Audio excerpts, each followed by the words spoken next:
자, 부동산 공시법입니다. 자, 우리가 저번 시간까지 해서 지적법에서 자, 공시 제도에 관한 얘기를 받고, 그리고 지적 제도, 자, 그리고 지적 제도 총론까지 끝났습니다. 자, 그럼 이번 주부터는요. 자, 우리가 지적이란 것이 사실관계, 권리관계, 외부에 알리는 절차죠. 그럼 사실관계, 권리관계, 외부에 알리기 위해서는 먼저 결정해야 될 거 아니에요, 그죠? 결정하기 위해서는 다시 먼저 전제가 되는 것이 한 필지 먼저 만들어야 되죠. 한 필지 만들기 위해서 다시 전제가 되는 것이 지적 측량을 한단 말입니다. 자, 그러면 지적 측량에 관한 얘기를 들어가는데요. 자, 일단은 우리가 지적 측량, 여러분 교재 44페이지를 펴놓으시고요. 자, 지적 측량이 뭐냐 말입니다. 자, 지적 측량하는 것은요. 자, 한번 보세요. 자, 우리가 이걸 지적 측량이라고 합니다. 자, 어떤 하나 토지가 있다. 자, 이런 토지에, 자, 이런 토지가 있을 때, 자, 이 토지에 지적 측량을 합니다. 지적 측량. 측량을 하는데 누가 하느냐? 자, 측량하는 사람을 수행자라 그러죠. 그죠? 자, 요 수행자가 지적공사입니다. 자, 지적공사가 한 사람 더 추가될 거예요. 자, 수행자가 측량했을 때 저 측량 결과 나온다고 그죠? 자, 요 측량 결과를 우리가 측량 성과라고 이야기하잖아. 그죠? 자, 측량 성과가 나오는데, 자, 이 측량 성과가 이렇게 나왔습니다. 자, 요 측량 성과를 근거로 하여 지적도라는 도면, 지적도, 자, 지적도라는 도면에, 자, 소관청이라는 주체가, 소관청의 주체가 경계라는 토지 표시를 등록합니다. 경계. 자, 경계가 등록됨으로써 하나의 토지 범위가 확정됐다. 그죠? 요거를 한 필지라 그런다. 그죠? 한 필지를 만들어 놓고 토지 표시 결정해서 외부에 알린다. 그죠? 자, 그러면은 이렇게 한 필지 되기 위해서는 경계가 등록돼야 되는데, 경계는요, 요 측량성과 요거 보고 등록한다 그랬잖아. 그죠? 자, 요 측량성과 보고 등록하는데, 요 측량성과가 맞나, 안 맞나 실질적 심사합니다. 측량 검사한다 그랬잖아요. 그죠? 자, 우리가 이제 요렇게 이제 전체적으로 이루어지는 절차, 저번주에 봤던 겁니다. 자, 그러면은, 요번 주에는 뭐냐니까. 그러면 지금 우리가 다루고자 하는 주제가, 자, 지적 측량 이게 뭐냐, 이 개념을 잡고자 하는 겁니다. 자, 그러면 지적 측량하는 것은 경계 이거를 등록하기 위해서 실시하는 게 지적 측량이잖아요. 그죠? 그럼 지적 측량을 일단 왜 하느냐? 경계를 등록하기 위해서 지적 측량하는 겁니다.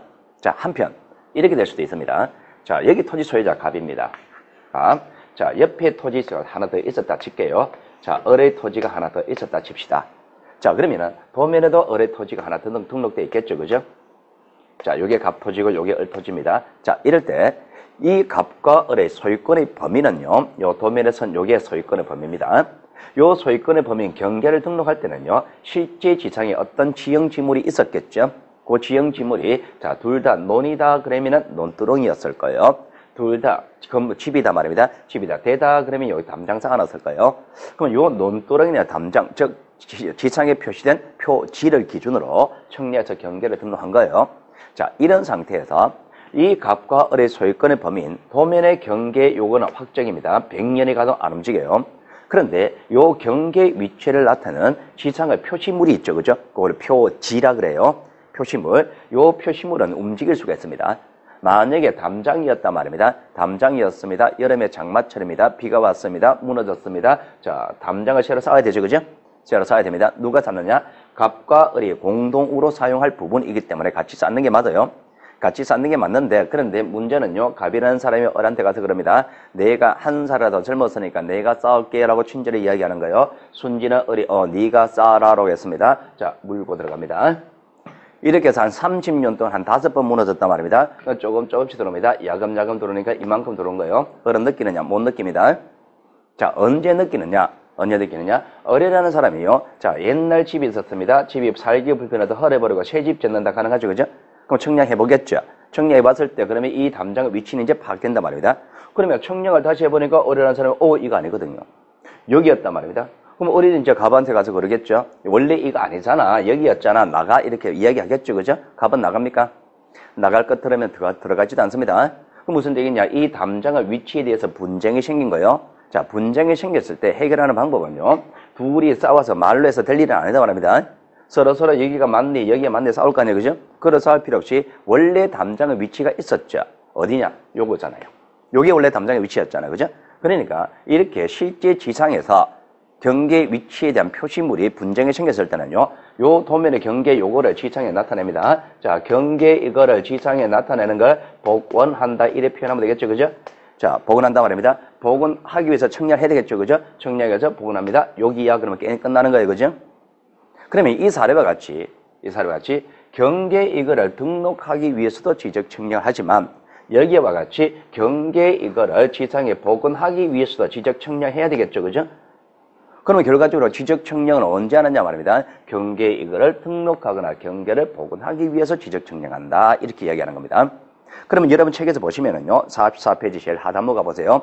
제일 하단부에 지적 청량하는 것은 경계를, 토지를 지적공부에 등록하거나 경계점을 지상에 복원한다. 자, 다르게 표현하면 이래 되는 겁니다. 자, 우측 상단부에 빈 공간을 쓸까요? 거기다 적으시면 됩니다.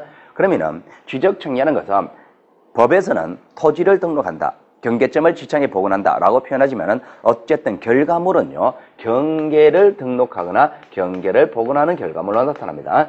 그러니까 지적 청량 언제 하느냐 그러면 경계를 등록하거나 경계를 복원하기 위해서 지적 청량한다. 이렇게 개념을 잡으세요. 이렇게 공통 요소로 뽑는 이유는요. 나중에 뭔가 써먹으려고 그럽니다. 자, 어쨌든 토지를 등록해도 경계로 등록하잖아요. 경계점을 복원해도 마찬가지로 경계로 복원된다 말입니다. 결과물은 이렇게 표현해주세요. 자, 그러면 여러분들은 이렇게 이해합니다. 지적 청량은 왜 하는데? 그러면은 경계를 등록하거나 경계를 복원하기 위해서 실시한다. 이렇게 잡아두는 겁니다. 경계를 등록하거나 경계를 복원하기 위해서 지적 청량한다. 개념을 잡고 그러면은 이러한 지적 청량의 개념이 나왔습니다.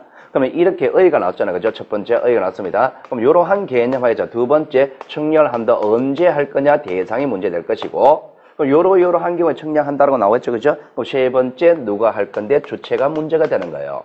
주체. 그럼 얘가 한다. 주체가 분석되겠죠. 그죠? 그럼 요러한 개념의 청량을 이런 경우에 얘가 한다. 그럼 네 번째 어떻게 할 건데 절차가 문제가 될 거예요. 그럼 절차가 요러 청량한다라고 절차 나오겠죠. 자, 청량 절차 거쳤습니다. 결과물은 뭐 나오느냐? 토지 표시로 나오겠죠. 경계라든지 면적 이러한 토지 표시로 결과물이 나오겠죠. 그죠? 청량했을 때 결과물은 그러면 이러한 결과물이 나왔다는 얘기는 경계 면적을 청량해서 정했다 이 얘기를 다르게 평가하면 일반 국민의 재산권을 확정지었다 이 얘기입니다. 그러면 일반 국민의 재산권을 확정지었을 때 소관청이 확정지었을 때 일반 국민은 소관청의 결정을 그걸 당연히 인정해야 되느냐? 그건 아니다 말입니다. 불복할 수도 있잖아요. 그죠? 불복하는 절차 다섯 번째 적보심사 이래 가는 겁니다. 그러니까 지적 청량에서는요, 문제되는 것이 의의에 관한 문제를 잡아놓고, 자, 그 다음에 누가 하는지, 언제 하는지, 누가 하는지, 어떻게 하는지, 그리고 적보심사, 요것이 지적 청량에서 문제가 되는 거예요. 그럼 여러분 책 순서가 그래 되는 겁니다. 그럼 우리가 이제 개념을 잡았으니까, 이러한 개념의 청량을 언제 하느냐? 대상으로 들어갑니다. 그럼 청량 대상은요, 여러분 책을 보시면은, 우측 페이지 45페이지, 지적 청량의 대상과 구분되어 있죠. 그죠? 거기서 큰 목차 1번 지적 청량의 대상이 되어 있잖아요. 그 대상이 양쪽 걸로 1번부터 양쪽 걸로 12번까지 12가지가 있단 말입니다. 자, 그러면 이 12가지가 있는데, 그럼 12가지의 경우 지적 청량한다, 그죠? 자, 12가지가 나오는데요. 자, 이래 보시면 됩니다.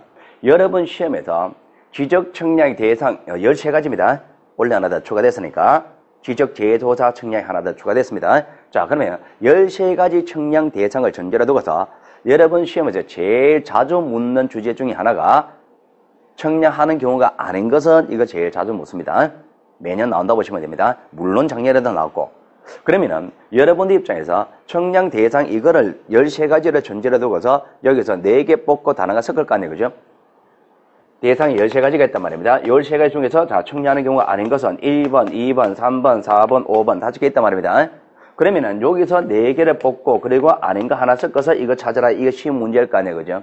그러면 이렇게 시험 문제 출제가 된다는 이유로 여러분들의 이 13가지를 외울 것이냐? 그렇게는 못합니다. 외우지는 못합니다. 그러면은 외우지는 못합니다. 묻기는 묻습니다. 어떤 해결 나오겠죠. 그죠? 자, 그러면 이렇게 생각하시면 됩니다. 이 1번부터 13번까지 13가지가 나오는데 그럼 이 13가지의 공통적 특징은 요러한 개념하에서 나오는 거잖아요. 그럼 요러한 개념하에서 나온다. 반대로 가면은 그럼 이 13가지의 대상에는 전부 다 요러한 행위가 포함되어 있겠죠. 그럴 거 아니에요. 그죠? 그러니까 여러분 시험 문제에서 여기서 4개 뽑고 다른 거 적었을 때 요걸 찾는 방법은 이거를 외워가지고 4개를 판단하는 것이 아니라 이거 하나하나 읽어보고 요 4가지 속에서는 경계를 등록한다는지 복원한다는 개념이 있을 거 아니에요. 하나는 없을 거 아니에요. 그 없는 거 요거 찾는 게 시험 문제다 말입니다. 그러니까 제가 하고자 하는 얘기는 이거를 외우지 마시고 이거 하나하나 읽어보고서 요